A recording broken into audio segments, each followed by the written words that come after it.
Hello dear students, आज आपण तुमचा 15 नंबरचा जो काही चॅप्टर आहे त्याचं नाव आहे life processes in living organism. तर त्या चॅप्टरचा एक्सरसाइज पाहणार आहोत.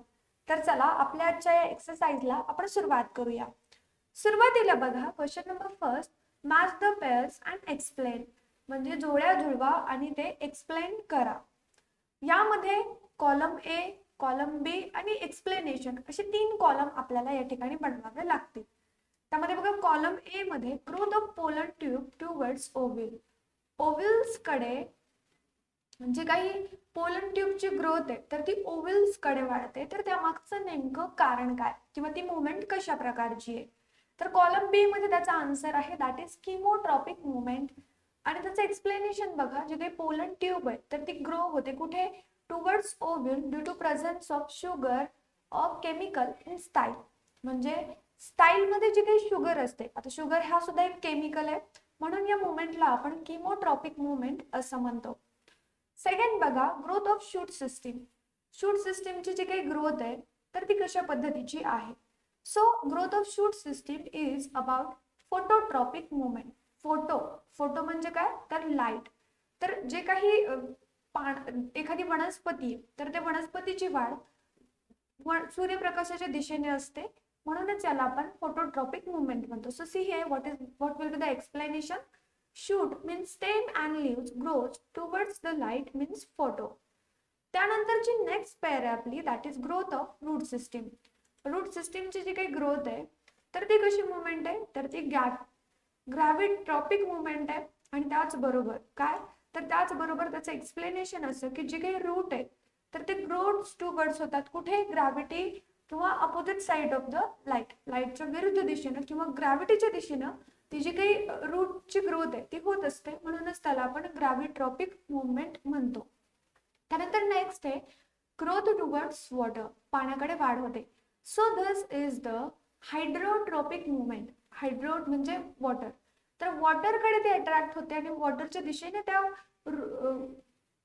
ग्रोथ होते एखाद्या सबस्टन्सची, तर यालाच आपण हायड्रोट्रॉपिक मुवमेंट म्हणतो. Movement of root towards water, water जे काही रूट्स आहेत तर त्यांची मुवमेंट वॉटरच्या दिशेने होते, म्हणूनच आपण हायड्रोट्रॉपिक मुवमेंट म्हणतो. सो या ठिकाणी आपला जो काही फर्स्ट क्वेश्चन होता तो संपतो. आता आपण सेकंड क्वेश्चन कडे वळूया. सेकंड क्वेश्चन आहे कम्प्लीट द पॅराग्राफ. आता इथे आपल्याला एक पॅराग्राफ दिलेला आहे आणि त्यामध्ये आपल्याला प्रॉपर वर्ड्स यूज करून ते कम्प्लीट करायचे आहे. सो पॅराग्राफ काय आणि त्याचे जे काही प्रॉपर वर्ड्स आहेत ते सुद्धा आपण या ठिकाणी लिहून त्याला अंडरलाईन करत आहोत, लक्ष द्या. The milk was on the stove. Rasika was engrossed watching television. She smelled something burning. She ran towards the kitchen. The milk was boiling over. She held the vessel with her bare hands, but screaming, she let it go at once. This activity was controlled by dash dash cell. तर ही activity कोणत्या सेल्सद्वारे control केली गेली, तर ही activity nerve सेल्सद्वारे control केली गेली. Special ends of dash dash in these cells collected the information from where it was transferred to the dash dash and then towards the terminal end of the axon. जे काही special ends आहेत कशाचे, डेंड्राइट्सचे, आणि जे काही cells आहेत तर ते सेल्स इन्फॉर्मेशन कलेक्ट करतात आणि पुढे नंतर ते सेल बॉडीकडे, इथे काही सेल बॉडी, तर सेल बॉडीकडे ती इन्फॉर्मेशन ट्रान्सफर करतात आणि पुढे ते टर्मिनल ॲक्झॉनच्या टर्मिनल एंड कडे पाठवतात. The chemicals produced at the terminal end pass through the minute space that is, जे काही केमिकल प्रोड्यूस होतात टर्मिनल एंडला तर ते मायन्यूट स्पेस प्रोड्यूस करतात, दॅट इज सायनॅप्स. त्याला आपण सायनॅप्स म्हणतो. इन दिस वे म्हणजे अशा प्रकारे impulses were conducted in the body and the process of reflex action was complete by conducting the impulses from nerve cell to muscle cell. आणि आपण अशा पद्धतीने जो काही पॅराग्राफ आपल्याला या ठिकाणी देण्यात आलेला होता तो व्यवस्थित पद्धतीने पूर्ण केलेला आहे. त्यानंतरचा पुढचा प्रश्न आहे प्रश्न क्रमांक 3, राईट नोट्स ऑन, म्हणजे टिपा लिहा. त्यामध्ये फर्स्ट रूट प्रेशर. आता रूट प्रेशर काय बघा, तर after absorbing water from soil root cell swells. जेव्हा जे काही रूट आहेत तर ते मातीतून जेव्हा काय करतात, वॉटर ॲब्झॉर्ब करतात तर ते स्वेल होतात, थोडेसे फुगीर होतात, टर्जिड होतात. The turgid root cell put pressure on the adjacent root cell. जी काही फुगलेली रूट सेल आहे तर ती बाजूच्या रूट सेल वरती प्रेशर अप्लाय करते. And this pressure is called root pressure. आणि हे जे काही प्रेशर असतं त्यालाच आपण काय म्हणतो, त्यालाच आपण रूट प्रेशर म्हणतो. Water and minerals reach to the water conducting xylem of the root due to this pressure. आणि यामुळे जे काही वॉटर आणि मिनरल्स आहेत तर ते वॉटर कंडक्टिंग म्हणजे झायलम रूट सिस्टीमच्या झायलम मध्ये त्या प्रेशरमुळे पोहोचतं. त्यानंतर नेक्स्ट नोट आपल्याला ट्रान्सपिरेशन यावर लिहायची आहे. तर ट्रान्सपिरेशन काय आहे बघा, याचं उत्तर काय आहे, removal of water in the form of vapours through pores जे means stomata present in the leaves is called transpiration. तुम्ही कधी लीव्स पाहिलेत का? म्हणजे त्यांची जी काही बॅक साइड असते, मीन्स समजा हा लीव्स आहे आपला, त्याची जी काही बॅक साइड आहे तर या बॅक साइड वरती छोटे छोटे छोटे पोर असतात, छोटे छोटे छिद्र असतात. आणि जे काही छिद्र आहेत तर त्या छिद्रांमध्ये आय विल शो यू. आता समजा हे एखादी लीफ आहे, okay, so this is our leaf. आता त्याची बॅक साइड आहे आणि याच्यावरती असे छोटे छोटे पोर आहेत. आपण या पोरला मॅग्निफाय केला, ओके, आपण याला मॅग्निफाय केला तर यामध्ये आपल्याला सेल्स पाहायला मिळतात, बीन शेप्ड सेल्स पाहायला मिळतात. यालाच आपण स्टोमॅटा म्हणतो. आणि या स्टोमॅटाद्वारे लीव्स मधलं जे काही एक्सेस वॉटर आहे तर ते वॉटर रिमूव्ह होतं, यालाच आपण ट्रान्सपिरेशन म्हणतो. हे ड्युरिंग डे टाइम होतं. Transpiration promotes absorption and distribution of water and minerals. It gives cooling effect to the plants. जे काही ट्रान्सपिरेशन आहे तर ते ॲब्झॉर्प्शनला आणि वॉटरच्या डिस्ट्रीब्युशनला त्याचबरोबर मिनरल्सचं डिस्ट्रीब्युशन करण्यासाठी मदत करतो आणि प्लांटला कूलिंग इफेक्ट देण्याचं सुद्धा काम या ट्रान्सपिरेशन प्रोसेसद्वारे होतं. त्यानंतरची नेक्स्ट नोट आपल्याला लिहायची आहे नर्व सेल वरती. So what do you think about nerve cell? Nerve cell बद्दल तुम्ही काय विचार करता? तर याची शॉर्ट नोट बघा. नर्व सेल और neuron is the largest cell of the human body. जी काही नर्व सेल आहे किंवा न्यूरॉन आहे तर ती ह्युमन बॉडी मधली लार्जेस्ट सेल आहे. It consist of a cell body, dendrites and axon. याच्यामध्ये सेल बॉडी असते, डेंड्राइट्स असतात आणि ॲक्झॉन सुद्धा असतात. Neurons are the structural and functional units of nervous system. जे काही न्यूरॉन्स आहेत तर ते स्ट्रक्चरल आणि फंक्शनल युनिट आहेत कशाचं? तर नर्वस सिस्टीमचं. They conduct impulses from one place to another in the body. तर ते बॉडीमध्ये एका प्लेस पासून दुसऱ्या प्लेस मध्ये जे काही इम्पल्स आहेत तर ते कंडक्ट करतात. त्यानंतर नेक्स्ट नोट लिहायची आपल्याला ह्युमन ब्रेन बद्दल. So this part is our mastermind. आपल्या ओव्हरऑल बॉडीला कंट्रोल करण्याचं काम आपला ब्रेन करतो आणि त्याच्याबद्दलच आपल्याला शॉर्ट नोट लिहायची आहे. So the human brain has the following parts. आता ह्युमन ब्रेनला खालील पार्ट्स असतात, बट बघा या व्यतिरिक्त सुद्धा इतर काही पार्ट्स असतात, पण त्यांचं जर आपण फंक्शन लिहिलं किंवा त्यांची पोझिशन आपण लिहिली सो आपली जी काही नोट आहे तर ती शॉर्ट नोट न बनता एक मोठा प्रबंध किंवा निबंध बनेल. त्यामुळे आपण अगदी थोडक्यात याचे उत्तर देण्याचा प्रयत्न केलेला आहे, पण तुमच्यासाठी हे खूप महत्वाचे आहे. ओके, याचं उत्तर बघा. आता first part of the brain that is cerebrum. आता सेरिब्रम काय असतो, त्याची पोझिशन काय हे लक्षात घ्या. The largest part of the brain occupies 2/3 of brain and consists of 2 cerebral hemispheres. जे काही लार्जेस्ट पार्ट आहे ब्रेनचा ज्यामध्ये 2/3 पार्ट हा ब्रेनचा 2 सेरेब्रल हेमिस्फिअरने कन्सिस्ट असतो. They are joined by nerve tracts. वेगवेगळ्या नर्व ट्रॅक्सनी ते जॉईन होतात. It control the voluntary movements such as decision making, memory and intelligence. तर हा जो काही सेरिब्रम आहे तो डिसिजन मेकिंग असेल किंवा मग मेमोरी असेल, आपलं इंटेलिजन्स असेल, अशा गोष्टी कंट्रोल करण्याचं काम करतो. त्यानंतर नेक्स्ट पार्ट आहे ब्रेनचा दॅट इज सेरिबेलम. आता सेरिबेलम काय बघा. This part is smaller than the cerebrum, situated below the cerebrum at the back of the cranial cavity. हा पार्ट सेरिब्रमच्या खालला छोटासा भाग आहे, तर तो सेरिब्रमच्या खाली आणि क्रॅनियल कॅव्हिटीच्या पाठीमागच्या बाजूला असतो. It maintains the body's balance and coordinates the voluntary movements. हा काय करतो, बॉडीचं बॅलन्स आणि ज्या काही व्हॉलेंटरी मुवमेंट्स आहेत तर त्या कोऑर्डिनेट करण्याचं काम करतो. त्यानंतर नेक्स्ट पार्ट आहे मेड्युला ऑब्लांगाटा. आता हा मेड्युला ऑब्लांगाटाचं काम काय, त्याची पोझिशन काय लक्षात घ्या. The hindmost part of brain, the medulla oblongata continues downwards as the spinal cord. It controls involuntary activities which are not our control, such as of the heart, blood circulation, breathing, sneezing, coughing, etc. तर जे काही इन्व्हॉलंटरी activities आहेत, आता शिंकणं आपल्या हातात असतं का, कधीही आपल्याला शिंक येते आणि आपण शिंकतो. खोकणं असेल, ब्लड सर्क्युलेशन असेल, हार्ट बीट आहे, ब्रिदिंग आहे आपली, तर असं फंक्शन आपल्या इच्छेनुसार होतं का, नाही. सो ते इन्व्हॉलंटरी आहे. तर ते सर्व इन्व्हॉलंटरी फंक्शन्स कंट्रोल करण्याचं काम हा मेड्युला ऑब्लॉंगाटा करतो. त्यानंतरची नेक्स्ट नोट आपल्याला रिफ्लेक्स ऍक्शन यावरती लिहायचे. तर रिफ्लेक्स ऍक्शन काय आहे बघा. Reflex actions are sudden automatic reactions of the body in response to stimuli. Reflex action हे सडन ऑटोमॅटिक रिॲक्शन्स आहेत. कशाच्या, तर जे काही आपले बॉडी आहे जे रिस्पॉन्स आहेत, सडन स्टिम्युलाई आहेत, तर त्यांना देण्यासाठी. The change which promotes a reaction in an organ और tissue in response to that change. असा चेंज, एखादी सडन ऍक्शन घडते आणि त्याला आपण क्विक रिस्पॉन्स देतो, तर यालाच आपण रिफ्लेक्स ऍक्शन म्हणतो थोडक्यात. Reflex actions occur without the involvement of the brain. These actions involve spinal cord. आता रिफ्लेक्स ऍक्शन मध्ये ब्रेनचा समावेश असतो का, नाही. तर ब्रेनच्या ऐवजी रिफ्लेक्स ऍक्शन मध्ये स्पायनल कॉर्ड इन्व्हॉल्व असतो. For example, contraction of pupils of the eye when exposed to light, withdrawal of hands when one touches a burning candle. म्हणजे आपले जे काही प्युपिल आहेत, म्हणजे बुबळ आहेत, डोळ्याचे बाहुले आहेत, तर ज्या वेळेला आपल्या डोळ्यावरती प्रखर उष्णता पडते किंवा प्रखर प्रकाश पडतो, त्यावेळेला आपला हात बरोबर आपल्या डोळ्यांवरती जातो.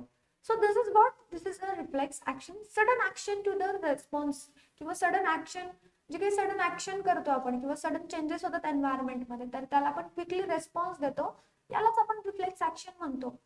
आपल्याला जर एखादी जळती कॅन्डल पोळली तर आपण लगेच हात पाठीमागे घेतो, की आपण त्याच्यावरतीच ठेवतो का, पोळू दे, छान वाटते असं म्हणतो का, अजिबात नाही. तर हा जो काही पार्ट आहे यालाच आपण रिफ्लेक्स ऍक्शन म्हणतो. आणि अशा पद्धतीने आपला जो काही तिसरा प्रश्न होता तो या ठिकाणी संपतो. आपण आता फोर्थ क्वेश्चन कडे वळूया. So what is the fourth question. Fourth question काय लक्षात घ्या. Name the hormones of the following endocrine glands and the function of each. जे काही एंडोक्राइन ग्लँड्स आहेत आणि त्यांचे फंक्शन आहे तर त्याचे नेम आपल्याला या ठिकाणी लिहायचे. यामध्ये बघा, pituitary, thyroid, adrenal, thymus, testis आणि ओव्हरी. तर यांचं नेम आणि त्यांचे जे काही फंक्शन आहे ते आपल्याला या ठिकाणी मांडायचे. So let's start to write their function. त्यांचे जे काही फंक्शन आहे ते राईट करायला आपण सुरुवात करूया. पहिल्यांदा बघा, आपल्याला 3 कॉलम्स करायचे. पहिला आहे ग्लँड्स, त्याचे हार्मोन्स आणि शेवटी त्याचं फंक्शन. पहिली ग्लँड असणार आहे जी की खूप मोठी ग्लँड आहे, which is a endocrine Gland, that is pituitary Gland. Pituitary Gland he endocrine Gland आहे, म्हणजे ती बॉडीच्या आतमध्येच जे काही हार्मोन्स आहेत तर ते सिक्रेट करते, म्हणून याला एंडोक्राइन ग्लँड असं म्हणलं जातं. त्यानंतर नेक्स्ट आता बघा, त्याच्यामधले हार्मोन्स कोणते कोणते आणि त्यांचं फंक्शन काय काय असणार आहे. सो फर्स्ट हार्मोन आहे आपला ग्रोथ हार्मोन. मग ग्रोथ हार्मोनचं फंक्शन काय, इट रेग्युलेट्स हाईट अँड ग्रोथ. एखाद्या व्यक्तीची हाईट आणि ग्रोथ रेग्युलेट करण्याचं काम हा ग्रोथ हार्मोन करतो. सेकंडली बघा, ॲड्रिनोकॉर्टिकोट्रॉपिक हार्मोन.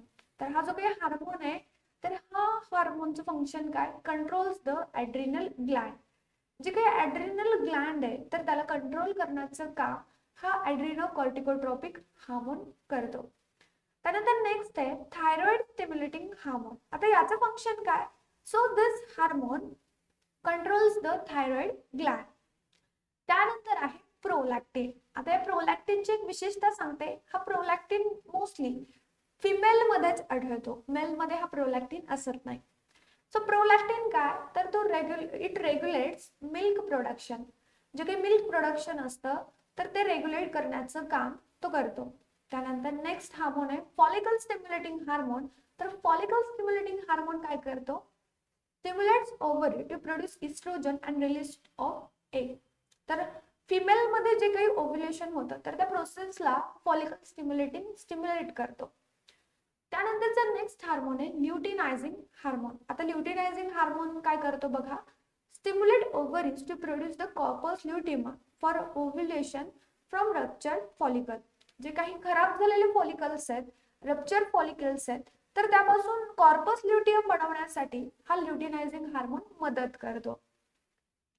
नेक्स्ट हार्मोन आहे ऑक्सिटोसिन.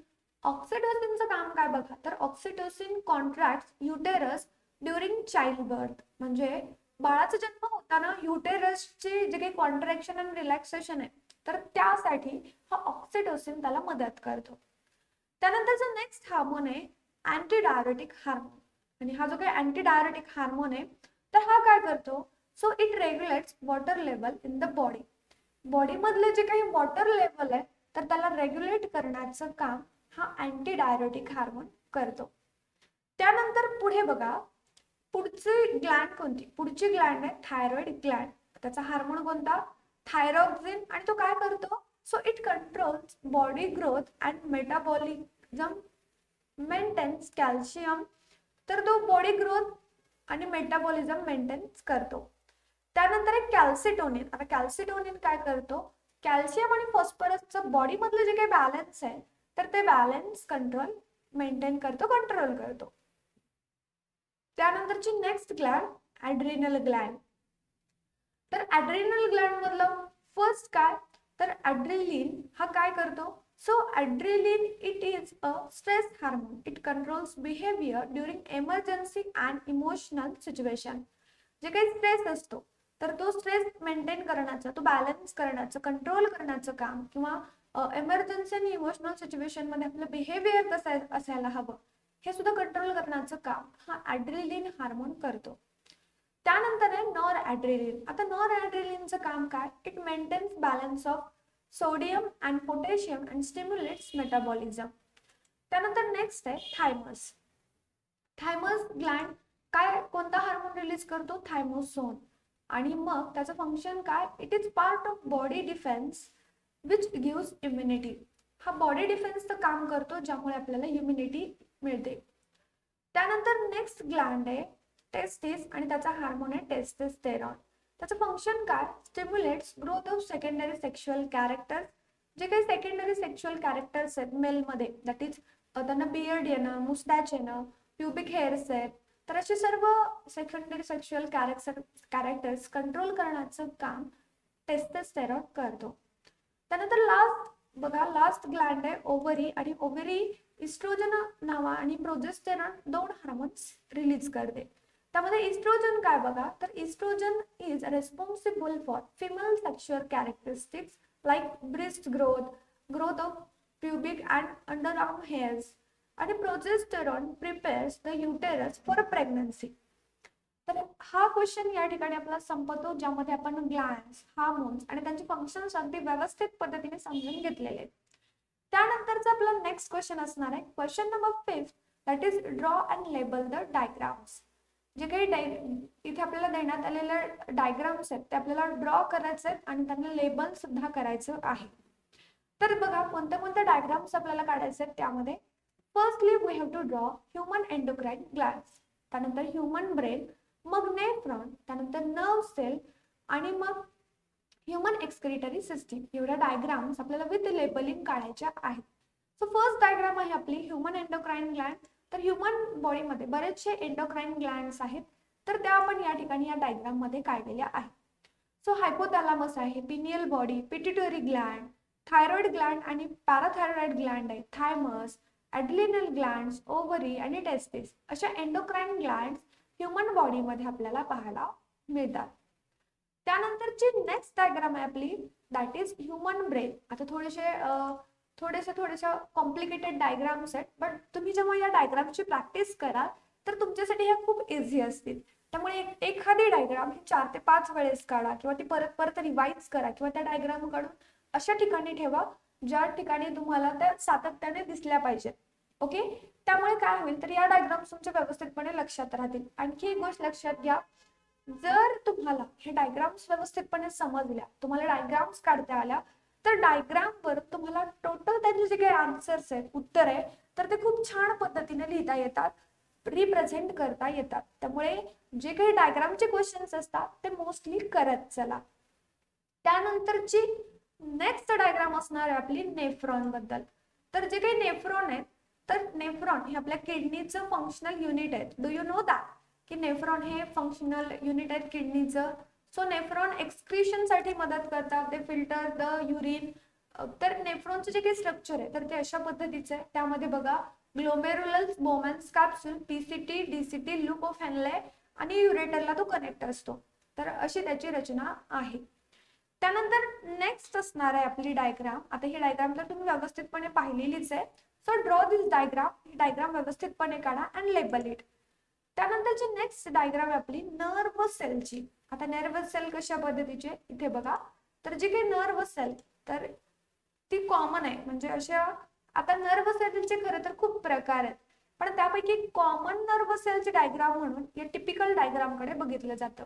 यामध्ये त्याचे नेमिंग आपण केलेलं आहे, nucleus, dendrites, cell body, axon, Schwann cells, myelin sheath, node of Ranvier, nerve cell आणि ॲक्झॉन टर्मिनल, अशी त्याची लेबलिंग सुद्धा आपण या ठिकाणी केलेली आहे. त्यानंतर नेक्स्ट आहे ह्यूमन एक्सक्रिटरी सिस्टीम. ह्यूमनची एक्सक्रिटरी सिस्टीम सुद्धा आपल्याला काढायची आहे. So see here, this is human excretory system. खूप साध्या सरळ सोप्या डायग्राम्स आहेत, फक्त त्याचं ऑब्झर्वेशन करणं आणि 2 ते 3 वेळेस प्रॅक्टिस करणं कंपल्सरी किंवा मस्ट आहे. ओके, जर तुम्ही हे केलात तर तुमच्यासाठी हे डायग्रामचे क्वेश्चन्स खूप इझिली सॉर्ट आउट होतील. आणि महत्त्वाची गोष्ट म्हणजे ज्या काही डायग्राम्स आहेत ती म्हणजे अराउंड, म्हणजे जशाच त्याची डायग्राम नाही आली, फक्त तशी दिसणारी डायग्राम आली, जवळपास दिसणारी डायग्राम, आणि त्याचं लेबलिंग व्यवस्थित असेल तर तुम्हाला आउट ऑफ मार्क्स सुद्धा या डायग्रामच्या क्वेश्चन मध्ये मिळतात. Got it. त्यानंतर नेक्स्ट आता या ठिकाणी आपला 5th क्वेश्चन संपतो, ज्यामध्ये आपल्याला छान छान डायग्राम्स काढायचे होते, त्यांना लेबल्स करायचे होते. सो ते आपण केलेले अगदी व्यवस्थित पद्धतीने. आपण आता पुढच्या प्रश्नाकडे म्हणजेच क्वेश्चन नंबर 6 कडे वळूया. क्वेश्चन नंबर 6 आहे आन्सर द फॉलोइंग, म्हणजे खालील प्रश्नांची उत्तरे द्या. त्यामध्ये फर्स्ट बघा, explain chemical coordinations in humans and give the names and functions of the hormones. जे काही केमिकल कोऑर्डिनेशन आहे ह्यूमन्स मधलं आणि त्यांचे जे काही नेम आहे ते नेम द्या, आणि त्याचं जे काही फंक्शन आहे काही हार्मोन्सचं ते सुद्धा या ठिकाणी लिहा. तर याचं उत्तर बघा, human body is chemically coordinate by the complex chemical compounds called hormones. ह्यूमनची जी काही बॉडी आहे तर ती केमिकली कोऑर्डिनेट होते आणि एका कॉम्प्लेक्स केमिकल कंपाऊंड्स द्वारे, ज्याला आपण हार्मोन्स असं म्हणतो.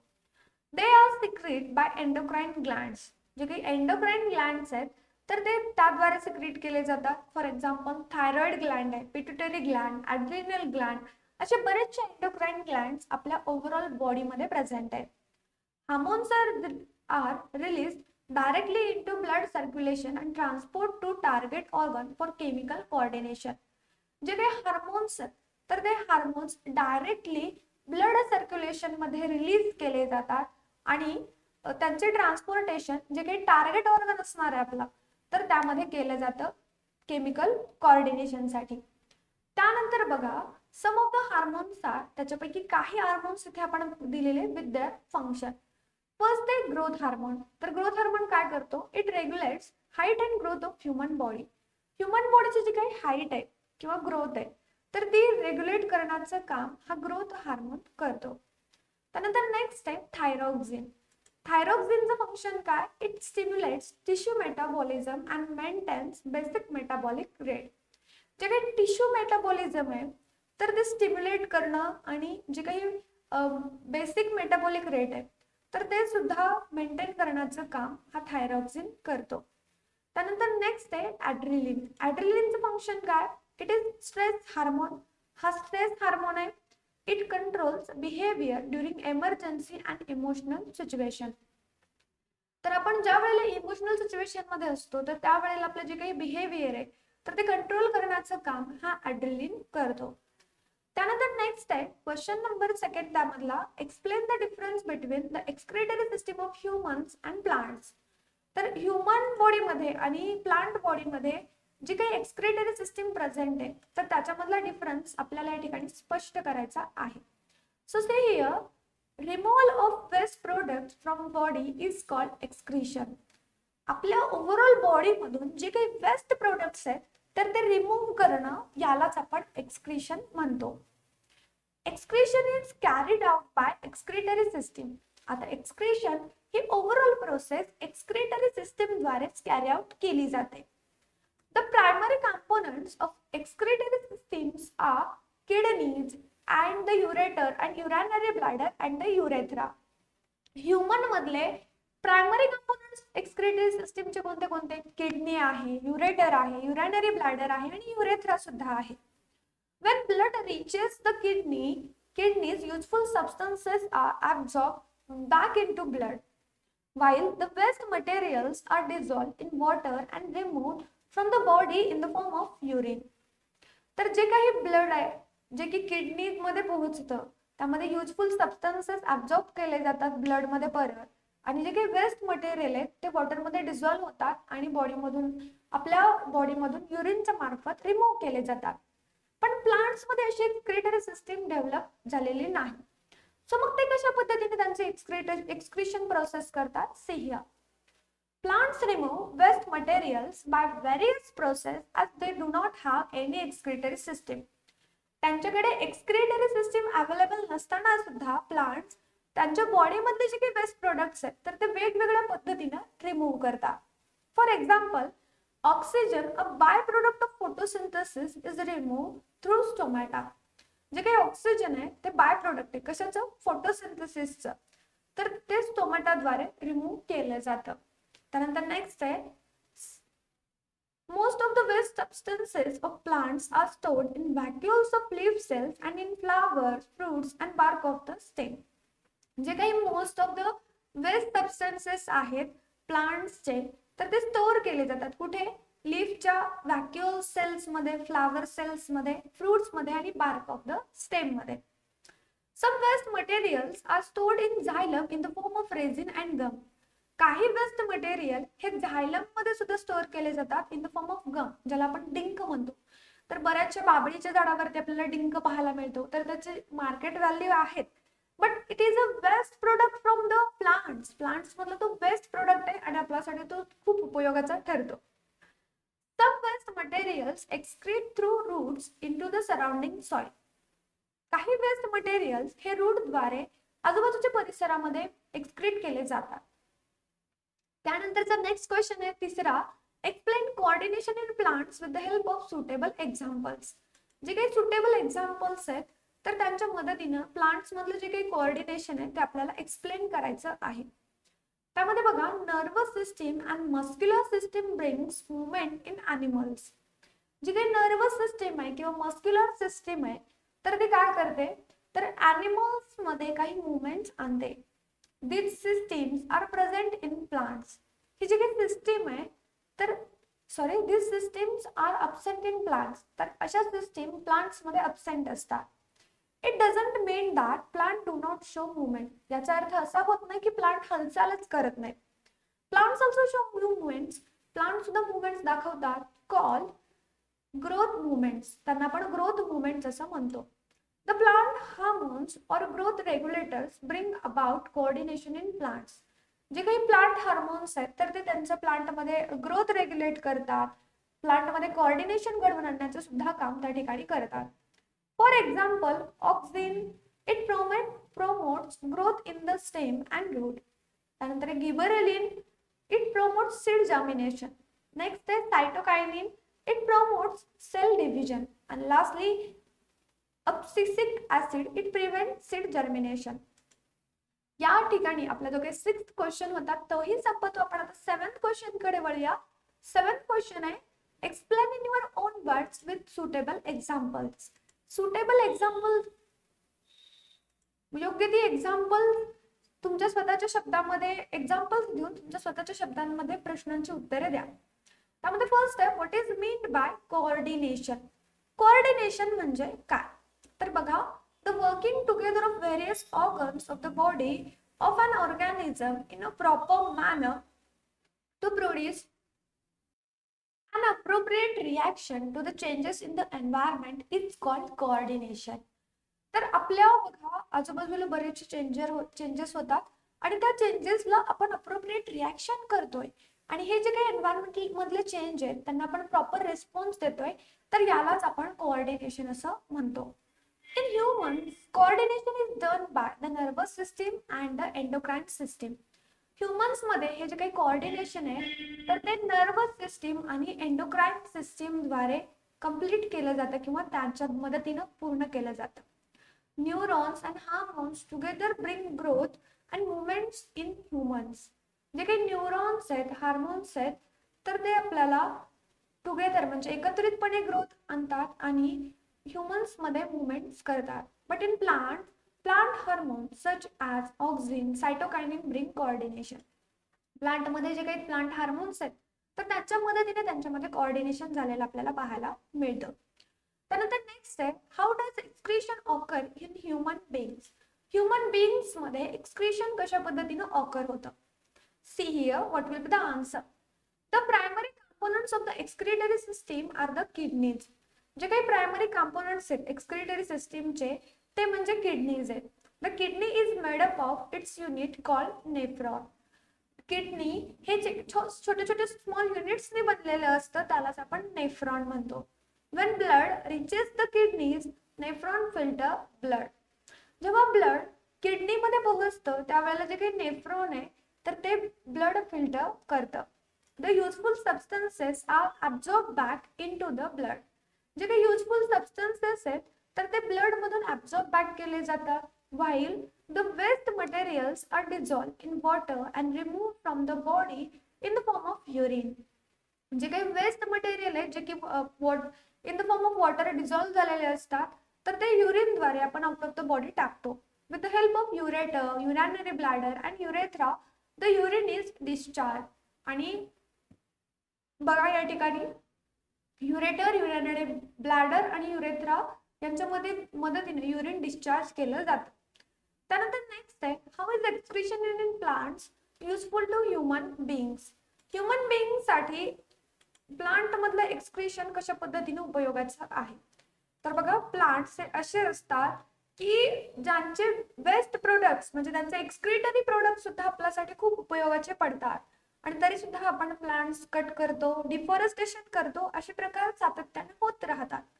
मग आपण आपल्याला स्वतःला IQ आहे, मीन्स वी हॅव इंटेलिजन्स, तरी सुद्धा आपला काही एन्व्हायरमेंटला उपयोग होतो का? अर्थात होत नाही.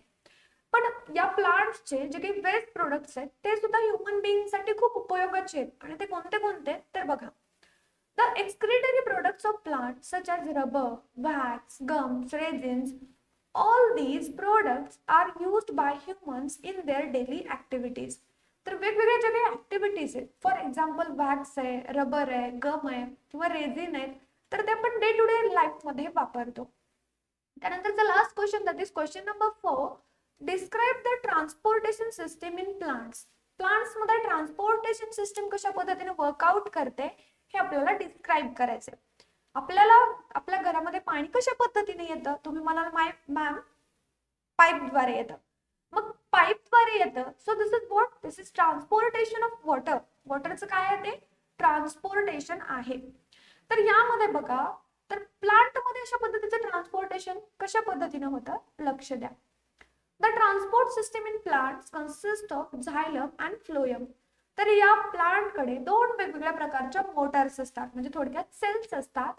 First is that xylem and second is that phloem. Xylem काय ट्रान्सपोर्ट करतो बघा. Xylem transports water and minerals from the soil to the roots and from roots to every part of the plant. प्रत्येक plant मधले जे काही roots आहेत, वेगवेगळे parts आहेत, तर ते काय करतात तर त्यांच्यामध्ये ट्रान्सपोर्ट करतात. Phloem transports food from leaves to other parts of the plant. जे काही फ्लोएम आहे तर ते फूड ट्रान्सपोर्ट करतो लीव्स कडून बाकीचे जे काही अदर पार्ट्स आहेत प्लांटचे त्यांच्याकडे. आणि अशा पद्धतीने आपल्या या 15 चॅप्टरचा जो काही एक्सरसाइज होता तो या ठिकाणी संपतो. आता या ओव्हरऑल एक्सरसाइज मध्ये जर तुम्हाला काही डाऊट असेल तर लगेच कमेंट करा किंवा आपला जो काही ऑफिशियल नंबर आहे त्यावरती तुम्ही मेसेजच्या स्वरूपात तुमच्या अडचणी विचारू शकता. तशाच पद्धतीने जर तुम्ही आपल्या चॅनलवरती नवीन आहात तर लगेच आपल्या चॅनलला सबस्क्राईब करा, बाजूला असलेल्या बेल आयकॉनवरती क्लिक करा, त्या ठिकाणी ऑल करा, म्हणजे तुम्हाला व्हिडिओच्या संदर्भातले सर्व नोटिफिकेशन्स मिळतील.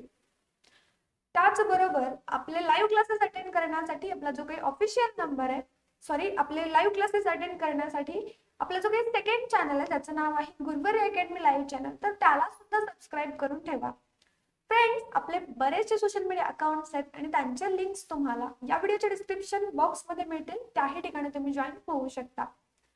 तर विद्यार्थी मित्रांनो, अशाच पद्धतीने यापूर्वीच्या किंवा यानंतरच्या पाठांच्या किंवा चॅप्टरचे एक्सरसाइज पाहण्यासाठी तुम्हाला आपल्या चॅनलच्या प्लेलिस्ट मध्ये जावं लागेल. त्या ठिकाणी तुम्हाला 9th standard science and technology या फोल्डर मध्ये सर्व व्हिडिओज मिळतील, तर ते पहा, त्यांचा व्यवस्थित पद्धतीने अभ्यास करा.